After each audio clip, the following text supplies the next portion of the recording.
Ultraviolet from Live2UTV. We have Urthboy and Jane, Systematic. We're here at FOTSun. That's right. How's the day treating you so far?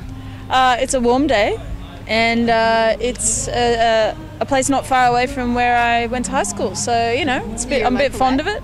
Well, I wouldn't say local, but it's nice to be here. Okay, I'm going to ask the question, the obvious one, the hands up. We've got logos happening on hands. What's the deal there? No science behind it. We didn't kind of do a survey and work out what was the best way to come out and present ourselves. But it's just something where we got a few people that we work with a lot. So Jane's partner, Presto, he worked with us and he's an artist, Jane's an artist, and you know, we kind of throw it into a little mixing pot, spin it around, and that's what we came out with. Is that one of the beauties of being an independent label, is being able to make those decisions, the whole marketing and promotion, that you've got total control over that? Is that the benefit, or one of the benefits? Absolutely, for me, being a visual artist as well as a songwriter, yeah, absolutely it is. We're really excited about hip-hop acts on the lineup this year. I haven't seen too many hip-hop artists here, and we've had two. So Pez was here last night. We played here a couple of years ago with our other group, The Herd, so that was the only other time we've kind of witnessed Port Macquarie. We're like endangered species. Yeah. When you see us, you're like, oh, did we just see one? What was that? And you know, then we're gone out of there. What have you got planned for Urthboy? What's going to happen in the coming future? Oh, what is going to happen? We are going to do a bunch of festivals. We've got a whole bunch of things, which is very boring. I mean, let's face it. I'm going to go here, no, not festivals itself, but the tail of it. You know, what are you doing? Well, we're doing festivals. In the new year, we'll be doing this, that, and the other. We are in the middle of what we I guess we're halfway through our record cycle. And you know, it's really fun. We've done one tour, we're doing festivals, we're seeing how things are happening. We also play in a group called The Herd, so we go and record other stuff as well. We'll be going and touring next year and maybe taking this thing overseas. So where do you draw inspiration from?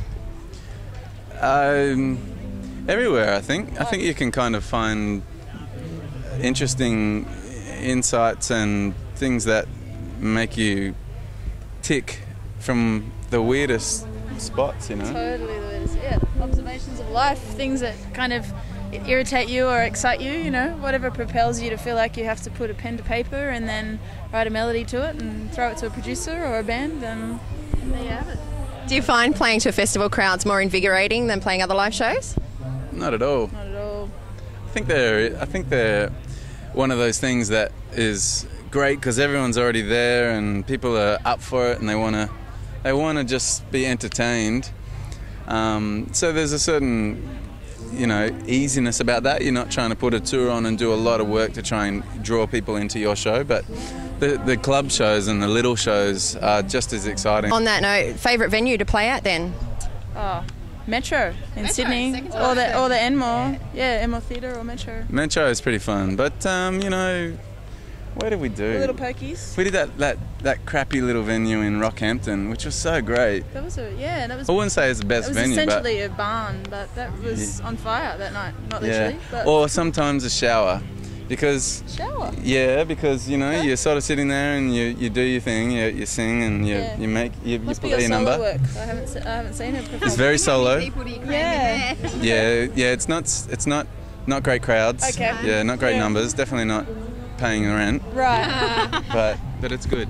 Do you think that the live music scene in pubs and clubs will ever make a true recovery from the introduction of poker machines? I think it's always a cyclical thing. Yeah. Poker machines, all the rag and all the hype about that was how it would destroy music, and to my experience, it hasn't destroyed anything. It hasn't destroyed the music scene. Might destroy lives, but doesn't really destroy the music scene. Maybe they should be pumping out Aussie tunes instead of those crappy little electronic tunes as everyone hits the buttons. See, that's the thing, you know. You've got to think creatively, you know. Just sort of like license your music to poker machines. You could be the soundtrack to the general and kind of tragic degradation of our community, and you could be the music that is like playing alongside this. Can you imagine all the old folks who are sitting there like putting more money in, and you've got your latest sort of song in there? I can think of no higher honour. Pretty nasty. As hip-hop artists, I mean, traditionally you're going to encourage a more younger audience, I guess. So do you feel there's a moral obligation in your lyrics and the music and that sort of thing? Or do you just do it for you? Yeah, do it for us.